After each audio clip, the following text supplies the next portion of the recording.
Everybody doing okay? Let me see here. Well, it's not. On Saturday, the 15th of March, shortly after 1 p.m. Eastern Time, at the direction of the President, U.S. Central Command began precision strike operations against the Houthis to restore freedom of navigation and American deterrence. The initial wave of strikes hit over 30 targets at multiple locations, degrading a variety of Houthi capabilities. These included terrorist training sites, unmanned aerial vehicle infrastructure, weapons manufacturing capabilities, and weapons storage facilities. It also included a number of command and control centers, including a terrorist compound where we know several senior Houthi unmanned aerial vehicle experts were located.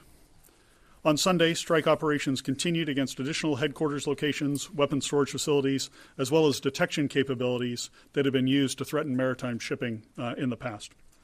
Today, the operation continues, and it will continue in the coming days until we achieve the President's objectives. Now, despite his call sign, he's actually a very pleasant and delightful. We have some initial estimates. I hesitate to say what they are because they're very much estimates at this point. But I think in terms of dozens might be a safe overall characterization. Dozens of military? Yeah, dozens of military casualties so far. But I really can't characterize it much better than that at this point. We'll learn more as we go. On the civilian casualty side, no indications of any civilian casualties. We, of course, have seen some of the accusations by the Houthis.